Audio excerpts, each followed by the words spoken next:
there's really no reward without the risk.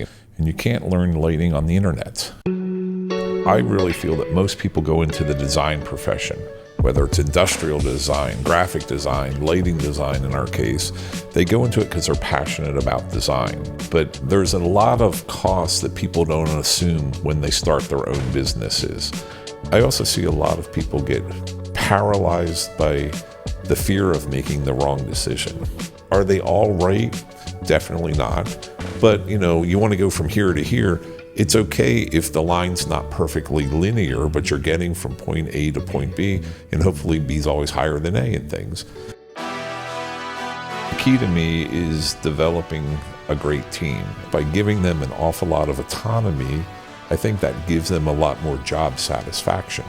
I've heard it explained many times that if you don't want to do something, hire somebody to do that because you won't do it.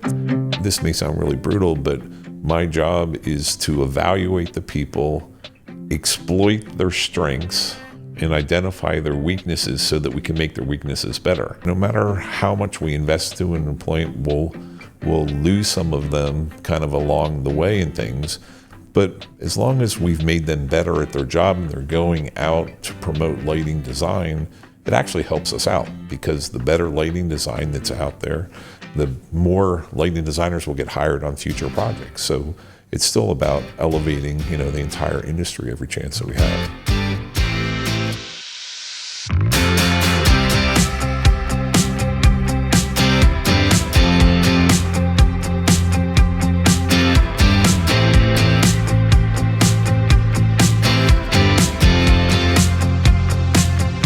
Welcome to the LytePOD, the #1 podcast for thought-provoking and inspirational conversations when it comes to the people, the process, and the programming behind design, all with a little love for light along the way. I'm your host, Sam Corbel, and today we welcome Chip Israel to the podcast. Chip's here to talk a little bit more about not only what it means to run a business, but grow that business. When you think about everything that goes into it, it's inevitable. Time is the most valuable thing, and you've got to make money doing it too.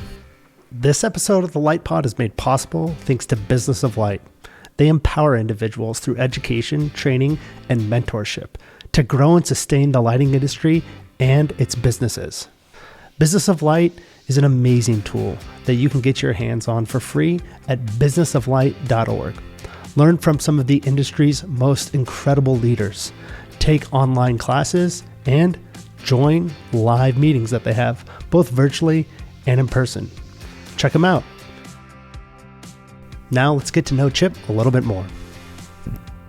Chip, welcome to the podcast. Nice to see you, Sam. I should say welcome back, actually. I believe we did a podcast, nearly 4.5 years ago at this point. And there were some thematic topics to what we're going to cover today, but this really is focused in on growth as a design business. Obviously, you're a lighting designer, but it goes without saying, design is design, and there's a lot of different principles of design thinking out there, and I'm sure this can relate to more than just the craft that you and your team strive to perfect every single day. We're sitting here at the IALD Enlighten Americas conference in San Diego. I know that you've spent a little bit of time with the IALD. Tell me what the IALD means to you. Well, to me, it's an incredible organization, and why it's incredible is our immersion into that organization. It is a series of lighting designers that basically banded together probably, 60 years ago to really get the industry recognized. I was really fortunate to come in as a second generation lighting designer. So in my lifetime, it was really not, do we need a lighting consultant, but who should we design or who should we hire as the lighting consultant? And I think that continues to grow. But the real value of the IALD is the relationships that I've developed in the last 30 years. So I've grown up with the Nancy Clantons, the Randy Burketts, the Charles Stones, as we were younger designers, and we would share experiences, good things, bad things. And then this was all possible by our volunteering in these organizations, both the ILD and the IES, and it's made our industry stronger because of that. So I always say, everything you volunteer, you get 10 times back from that. And this is the best example where now we're trying to spend the same amount of time with emerging professionals and young students to get them inspired about lighting and to attend conferences like this. You've got 3+ decades of experience in this industry, founding, growing, and running a design firm. In your opinion, when you look at establishing this business, that's one thing, but growing it is another. What's the biggest challenge in that? Well, I'd back it up. I think the initial biggest challenge is, do you want to have your own firm? Okay, and I'll back it up even a step before that. I really feel that most people go into the design profession, whether it's industrial design, graphic design, lighting design in our case, they go into it because they're passionate about design. They're not passionate about maybe making money, and we don't want to be the starving artist, but the fallacy is that we're trying to create new businesses, but none of us have ever studied business. All of our courses were on design, on architecture, on structure, those types of things. And one of the issues you really have is, what does it take to really run a company? And I think a lot of people think it's easy, and maybe if it's common sense, it is easy, but there's a lot to understand. There's a lot of costs that people don't assume when they start their own businesses. One is, for example, setting up a portfolio or an online, if you will, website. Well, you have to buy those pictures from photographers. That's a cost you may not know. To build the business, it takes time. The cost of insurance, as we were joking, the cost of Revit and Autodesk subscriptions, and all of these things add to it. And it always shocks everybody. A young designer will say, I'm using round numbers, so they're not the right numbers. You charge $75 an hour for me, and you only pay me $25 an hour. What they don't realize is that second 25 is all of their benefits, the health care, the vacations, everything that you want to put in there. And then the last one is usually the corporate overhead. So, you want a new computer that's bigger and faster. That kind of comes out of that pool. So it kind of looks like, we're making so much money, but there's really costs associated with all of those things. So I think you really have to be passionate about design, not go into this because you think it's going to be money making. Now, I'll say you can make money at it, but you have to be a little bit smarter, and you have to understand the scalability in order to create that profitability. Let's talk a little bit more about that scalability and profitability, right? As you simply explained, there's in a business a rate. There's money that people take home, but then there has to be money that they generate that goes to other ancillary needs of the business, which are basic functions. What's the challenging part around that when you think about time and resources and revenue? There's really no reward without the risk. And what I don't think a lot of people understand is these business owners typically have put their houses up on the line in order to get lines of credits to establish their businesses. And it's changed a lot. We've been doing this for a long time, where before it had to be a brick and mortars type of office space, and there was overhead associated with that. And I still think having an office where designers come in for a couple of reasons. Design's collaborative, but more importantly, and it was really showcased during COVID, when the junior or the youngest staff members, the newest designers, weren't physically in the office. Yes, they worked. Yes, they made money, but they didn't grow. And your business and your profession can't sustain itself if you don't have continual growth. Why is that important? It gives the ability for the younger designers to move up. They want to typically grow with their salary, right? So in order to do that, you have to take on additional responsibility, whether it's marketing, whether it's management, or whether it's handling bigger types of project and things. So there are all those risks that you have to assume in order to actually expand the company. The challenge with risk is being able to evaluate it. You can bill more hours to create more money, but not take it to invest it, or you can create more efficiency with what you do so that each dollar goes further. When you think about those two options, how do you think those can be best managed when someone wants to grow their design business? Well, you've kind of asked about 4 questions in there and things. So, yeah. But let me go through a couple of them. I think the most important thing is, like we said, you don't really learn business management in a typical design program. So if there's any younger people out there still in school, and if you have electives, take some business management courses, take an entrepreneurial course, because I really think that for the younger people, the job they do isn't even defined yet. We don't know what it's going to be, and we can talk about AI, and we can talk about using light fixtures to collect data. That stuff is all new, and really the future's not even known. So the whole idea is if you have a very strong foundation, then that will allow you to move into different roles. And I think times have changed. My father worked for the same company his entire life. I've worked for the same industry my whole life. There's a good chance half the people listening to this may work in 5 different industries in their whole lifetime, but it's still the same basic skills that allow you to proceed in these different, I'm going to call it, professions. Mm-hmm. Okay, now the next question that you asked was, the scalability, right? Or you have a couple of market conditions that establish your worth and what your skill produces, let's say. So, for example, everybody complains when you have to hire a plumber and they charge $120 to come fix your plumbing or whatever.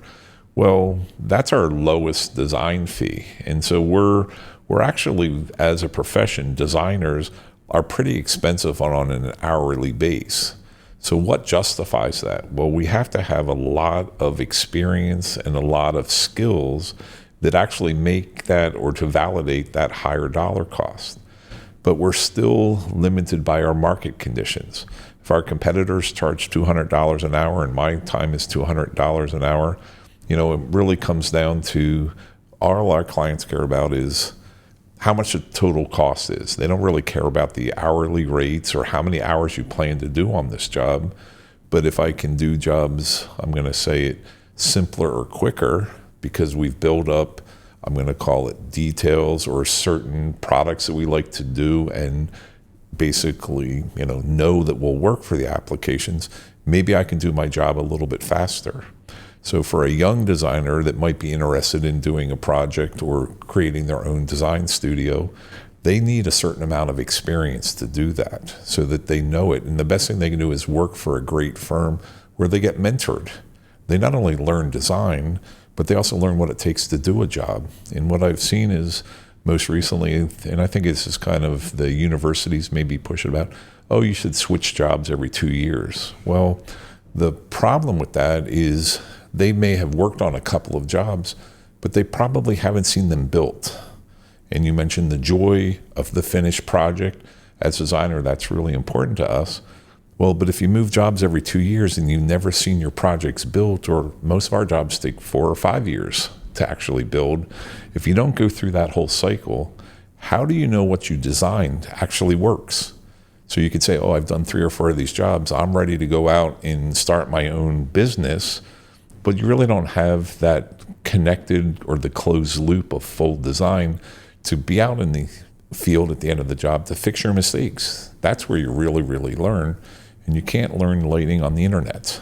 That's a great way, but you got to get into spaces so that between iPhones that make everything look bright and safe, or, you got to use real life experiences and evaluate those spaces.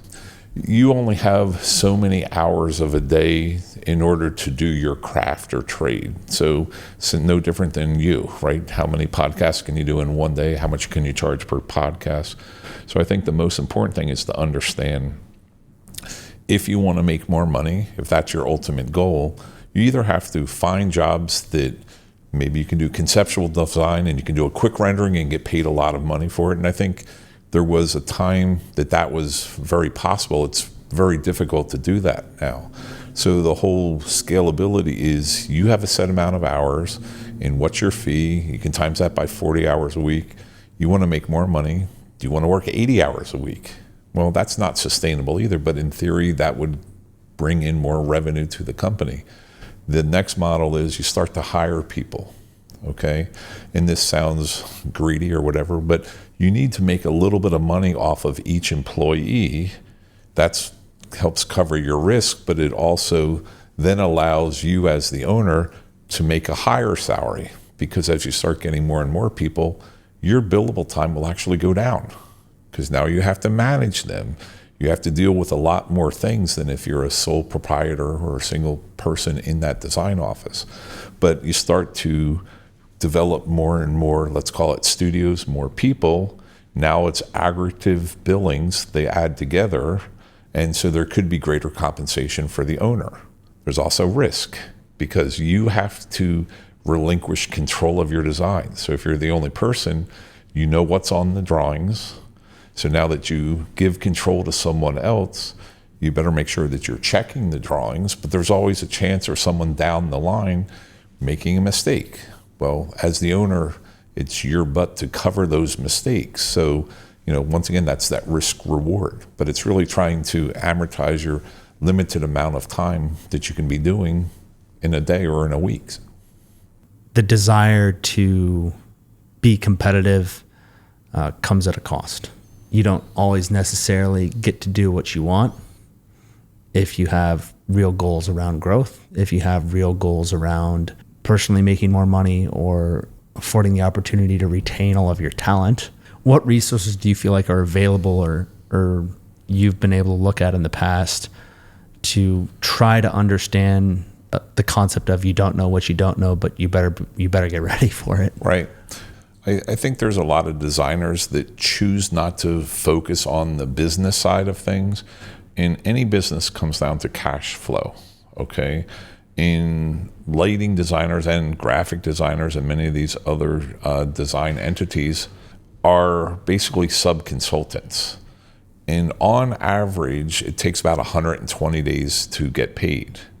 And every business consultant will come in and say, you got to change that, right? You should get paid in 30 days.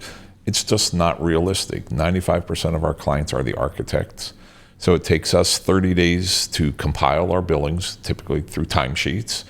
Then we bill the client. Well, they take a month to pull together all their sub-consultants. They bill the owner. And in the best case, the owner pays the architect in 30 days. So now we're up to 90 already. And if we're really lucky, the architect will pay us in 30 days. So that's 120 days. So that goes against every business practice where you can say, well, if I sell you 1,000 paper clips, you pay me, within the 30 days on it. So you have to build that into your business model. And I always say, when you're busiest, that's when you need to market the most. Because as soon as you slow down or you now have a chance to catch your breath and like, okay, what's my next job? It may take you 2 weeks to 2 months to get that new job. So I know, as tough as that sounds, that's when you really need to kind of reach out to old clients, or to us, the best marketing you can do is by servicing the existing clients. So hopefully when that job's done, in best case, the owner goes off to a new project, they hire you. The architect goes off, they hire you. Maybe the landscape architect goes off. I mean, these are all referrals, and that's free business for you, but it's service-based. It's free business that you've earned by way of executing on what you agreed to originally. Right. It's probably not free because you've earned it. Okay. And I think a lot of designers get really, I'm going to say juiced up in the conceptual design, doing the pretty renderings, talking about concept images and talking very flowery. That's 10% of the job. It's the 90% of the perspiration versus that 10% of the inspiration. That's where you have to fight. You got to meet the deadlines. You have to get the rivet drawings done, all that crap. And then it gets turned over to the construction side, and then you have to do it all again to make sure they, first of all, understand the installation, or else it's just a bunch of dots on a paper. So it's all about communications and sharing that vision. And most of the time we found out the contractors will do a better job once they know what they're really trying to do. So it's sharing those things. And then being out in the field at the end of the job. You're probably out of fee on your contract, but hey, solve the problems before they happen. And God forbid if there's a problem, we've always found it's best to jump in, not point fingers about whose fault it is, solve the problem and, in 99% of the applications, the owner's just happy that it's solved, so it doesn't turn out into a lawsuit or something that reflects poorly upon you or your staff. These are all things to consider when you think about billing for time. Like, there's all these things that in theory you should be accounting for. But if you accounted for that in every hour of work, your rates would just be, they would be unattainably high. You would never get the projects if you build in all of those things. There's no doubt. As someone who has decades of experience, is there any simple math, or is there any rule of thumb, or something someone taught you a little bit about, like, what do you do to, hope for the best but prepare for the worst? Well, I think experience is the best factor. So we have many designers, and we can say, here's a new project. How do you want to price it? Okay. And we'll have one person that will make a little spreadsheet and say, okay, there's this senior member for so many hours, the junior member or whatever. There's another person that collectively may say, well, we have Deltek, a billing software. We can go back and to look at every project. So we find 2 or 3 very similar projects and say, oh, that's what we charge for them, which is good. But then you have to go to the next step. How were we on the profitability of those jobs? And I think people forget to look at that. So, our fee was $25,000. Well, on 2 jobs, you came in at 25 grand. Great. One of them, you came in at 40 grand. So you have to go back and why did that happen? Was it a difficult customer? Was it a complex design? Whatever it may be. And then the other one, and I kind of fall in more of this category, is you get a lot of experience and you just have a gut feeling of what it should be. So I may throw out a number, but then we go back and compare it to those other 2 formats and to really find out if it's good. But like I said earlier, a lot of our jobs are multiple years, and you brought it up yourself. Do you have to build a little money? If we charged 25 grand for it 3 years ago, well, we probably need to charge 28 grand or 30 grand now. And our hope is that our costs have escalated. Hopefully our competitors' costs should be. But the difficult time is many times the people doing the budgets, the architects or the owners, they haven't escalated the fee. Oh, you did a similar job. Last time it was 25. Why is it 30? But you mentioned salaries going up. Insurances go up way, 30% this year. And these are costs that, we like our employees and we want them to have all of those things. And there's certain expectations, but it all adds to the cost of doing business. The short answer is variables, and sit there and think about them. The long answer is study those variables. Try to get, an estimate on it. You can pretty much assume in the world we live in of capitalism, everything is going to continue to cost more. What I've seen, and I'm old enough to go through a couple of recessions or whatever you want to classify them. The last one in 2008, the demand for design dropped pretty substantially, and because it was more of a financial crisis that caused all of this. And what we saw was many architects, obviously rightfully so, dropped their prices because they were trying to keep the doors open. So that allowed them to survive that economic downturn. Well, the developers are really smart people. They started saying, well, your fees should be this, and this is the danger if you discount a job, or I want to break into a market, or I'm a new company. Once you establish your fees at these lower rates, the client doesn't want to raise them. Okay, so that's the real danger of it. And at the same time, 3-dimensional drawings have come through. So the developers were pushing the entire design team's financial budgets down and demanding more services. We want, give me fly-through renderings and fly-through videos and all this other stuff because, it's all in the computer. It's easy to do. So they wanted more work for less pay. And after this downturn, the fees really haven't escalated back up to they were, or it's been a very slow process and things where previously they kind of bounced back pretty quickly. So I think it's tougher for everybody in the design team to do their job. Now with BIM 360, everything's due on Friday. Well, where's our week? Where's the engineer's week? And so everybody's constantly doing that. And I even hear landscape people complain about architects moving the wall. Well, it changed civil, it changes irrigation drawing, the trickle effect of never having, I'm going to say a design done, it's just due. We've talked a lot about the variables that you think about when it comes to timesheets, billing, and that revenue. I want to take a quick break, but when we come back, we'll shift our focus more into the people and just retaining that talent as a part of your growth strategy too. Sound good? Wonderful.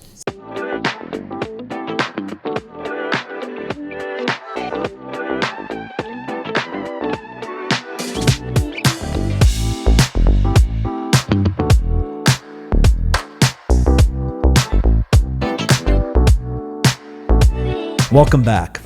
Over the break, Chip and I were talking about how there really is two parts to growth. Obviously, it's managing the revenue stream and being able to bill appropriately given all the variables that are out there and some assumptions, but being real about it so that your clients say your fees are justifiable. A big part of growth, obviously, is you can't do it all yourself. There are theoretically 40 hours in a work week.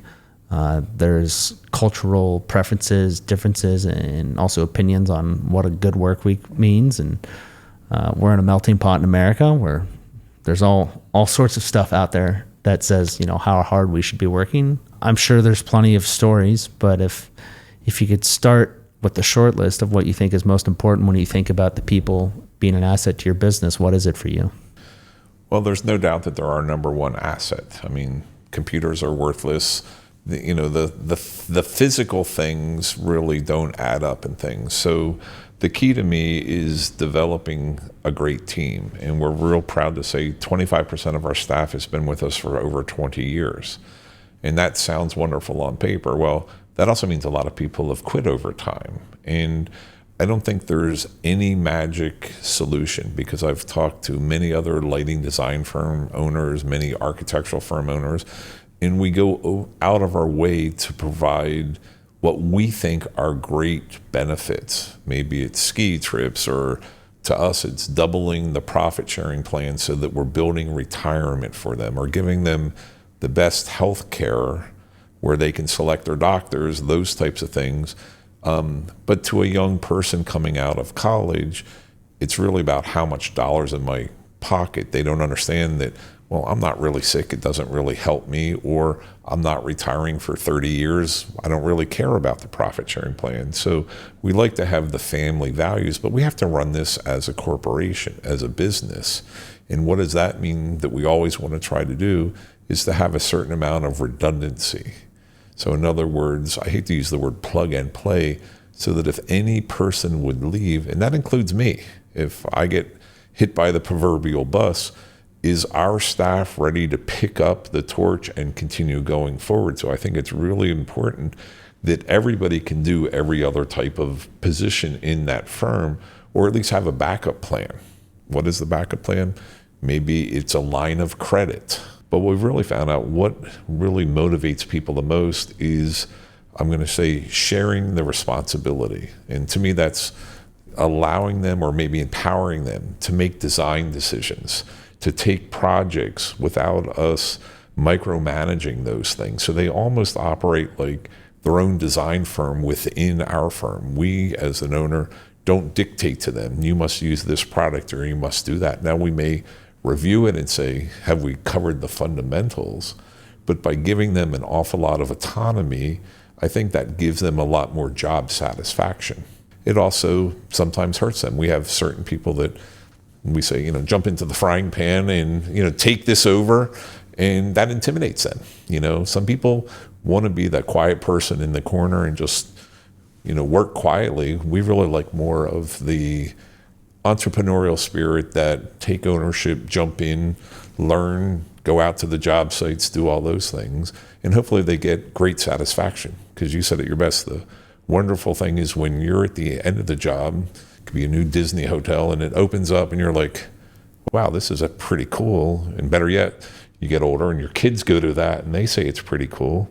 Well, that, kind of checks the boxes that what we're doing is important. Doing what you love is definitely a big part of it. Personalities are everywhere. Desires are, ever changing for people, but also life happens, right? Things just change. People go from one phase of life to the next.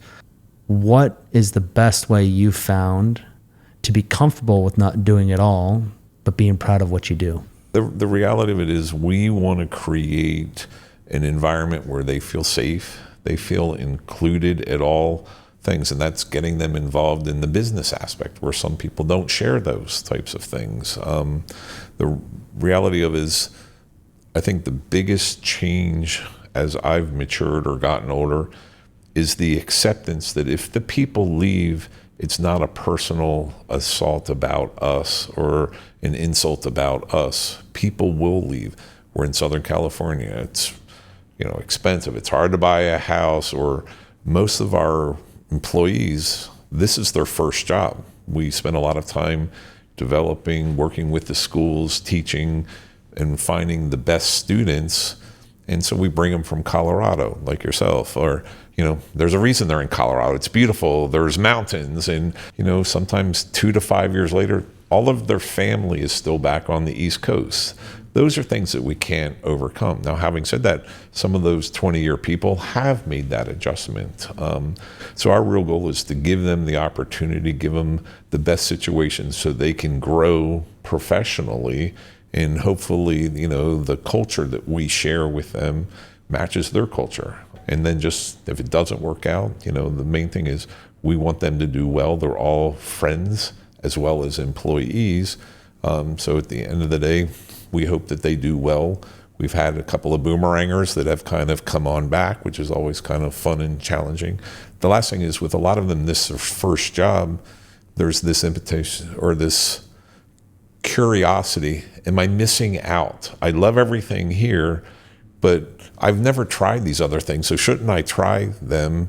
And then if it doesn't work out, I can always come back and things. And so it's really hard to kind of, balance those things out, especially since COVID, where, a lot of the, I'm going to call it, checks and balances that we consistently had changed very, very quickly. Working remotely, and I'm a big component of being in the office, because to me, design is collaborative, plus the younger designers learn a lot more, but we've learned to have a hybrid. All this to say, right, a lot of decisions that have to be made. That eats up a lot of time when you're building a business around creativity, where, people are your biggest asset, but literally people do the work. The creativity comes from those mindsets. There's an evolution where, you may be motivated as a young designer and then transition into other things that motivate you, whether that's bigger creative problems or just different problems, or solving a task that you've never tried before, but now exists and you're excited about. As we turn the corner here in this conversation and think about, billing for people's time, trying to understand all those variables, and then also making sure that those people are safe, happy, comfortable, and have opportunity. The ultimate goal is that we're talking about here today is business growth. You can't always be growing. Can you always be growing? How do you know when to start and stop? Do you want to? That's the bigger question. Do you want to? And how do you know when to start and stop? What have been indicators to you, or as you look back on it, what were the moments where you could make those recollections? Right. To me, the perfect office size is 6 people. And, you're laughing about that because we're 4 or 5 times that size. But it was great because as an owner and a designer, I was heavily involved in the design, the management, and I knew everything on every project. But the problem is that really limited growth of the employees. So when Kelly Jones joined us and she started taking over projects from me and then growing it and getting bigger projects or getting more of them, and then needed design staff, it kind of built into a studio. And we've had multiple people do that over the time. And that allows the younger people to see a career path. This isn't Chip Israel Lighting Design, it's Lighting Design Alliance, and all of these people have the ability. So that forced us to grow. But we gave up a lot of control by doing that. So that's very different than some of our, friends that have their own company where they want to make every decision to that. So sometimes you have to trust them to make the right one, or hopefully they come back to you. and before they make the wrong one and say, what's going on. But I also see a lot of people get paralyzed by the fear of making the wrong decision or putting in a proposal. Well, you could spend 3 weeks trying to figure out the perfect fee, and you may or may not get that job, but you also may be able to put in that same fee in 3 hours worth of time. So sometimes people overanalyze this, and my wife says, okay, what's the problem? What's the issue? I want 3 bullet points of what it is, and you make a decision, okay? And you live with it. Are they all right? Definitely not. But, you want to go from here to here. It's okay if the line's not perfectly linear, but you're getting from point A to point B, and hopefully B is always higher than A in things.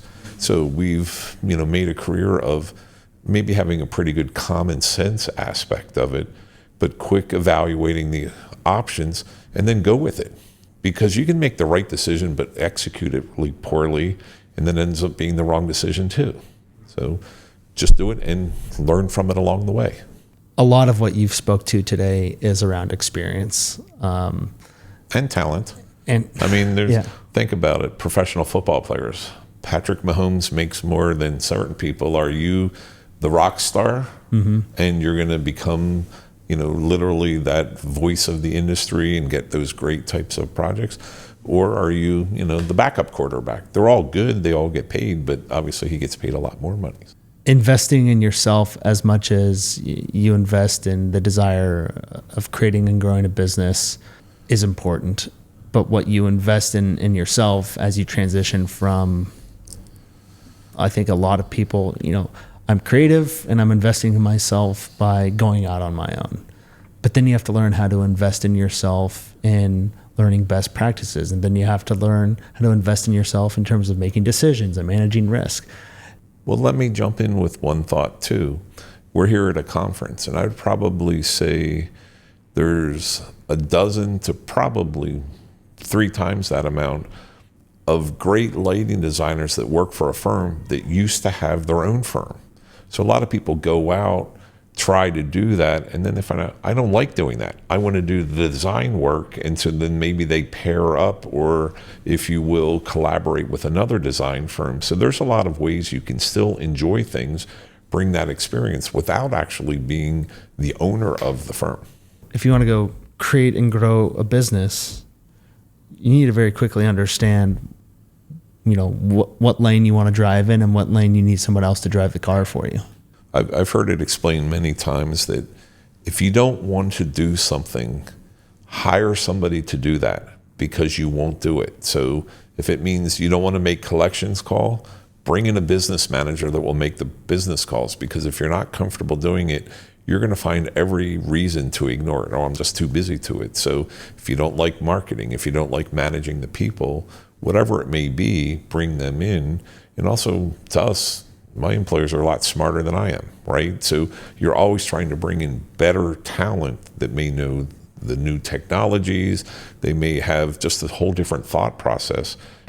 That probably makes us even stronger as a company because everybody complements each other. So we all fit together. And, this may sound really brutal, but my job is to evaluate the people, exploit their strengths, and identify their weaknesses so that we can make their weaknesses better. Because the better lighting design that's out there, the more lighting designers will get hired on future projects. So it's still about elevating, the entire industry every chance that we have. When you and I spoke 4 years ago, you had a great quote that said, overnight success only takes 20 years. It's a marathon, not a sprint when you grow a business. And I think understanding the fundamental nature of business is business. And you mentioned earlier, like, you can't take that part personally, but you also can't think just as a person you can build a business. Like, there is a world of business out there, and design is just another one of those. Yes, it's more hands-on because it truly is like creative, and the work product comes out of the minds in the business as opposed to trained skills that are then, taught and repeated. Is there any fun moment or story that comes back to you every once in a while, or you say, wow, we really screwed that one up, but we did a few other things right along the way and it saved us? Well, I don't know if there's a specific story that comes back to mind.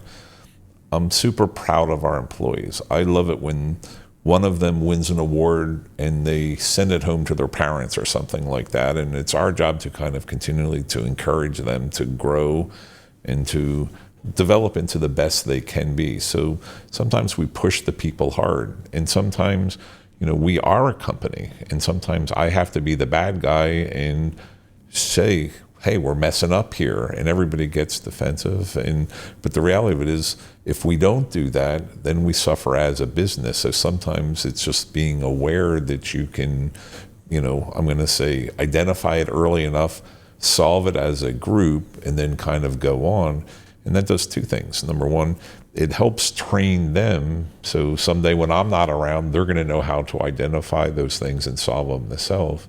And then the second thing is, whether it's success or whatever, it takes hard work. If you love doing it, get into it. The challenges will come at you and you'll overcome them. And when you don't, learn from it. Yeah, I agree. And, business is hard. Marketing is hard. Somebody doesn't hire us, I take it personally. Why don't they like me? Well, maybe they have a better relationship with someone else. Maybe it's cost driven, whatever it may be. But the whole idea is you don't want to turn off that feeling, because that means you care. You're compassionate about where it is. But combine that with hard work, you're going to learn something from it. And we always say, if we make a mistake, let's learn from it. If we keep doing the same mistake, well, then we're pretty silly at that point. So. Chip, thanks so much for sharing all of this. Do we have to wait 4 more years to do it again? Yeah, we definitely have to wait 4 more years. You're on the 4-year cycle. But when there's questions or follow-ups or people are curious, are you willing to be a resource for anyone, and maybe how could they get in touch with you? Sure. Once again, we want lighting consultants, lighting designers, architects to have the passion about lighting so they grow. And we mentor a lot of our own people as well as students and competitors too. And to me, it's just really trying to provide support. So I don't know, what do we do? Anybody that wants to contact us, see below, click on my like, or no. The reality is I'm easy to find at Lighting Design Alliance. But he's at the Lighting Design Alliance. We can also put his contact information in the show notes so you can find it there. Reach out to Chip if you have questions, if you want to learn more. And volunteer. Get engaged. That's the best thing you'll do. Thanks for sharing a little bit more about the IALD with us too. I appreciate it. You are welcome. Talk to you soon. See you in 4 years. Awesome. Thanks, man. Is that okay? Yeah, that's great.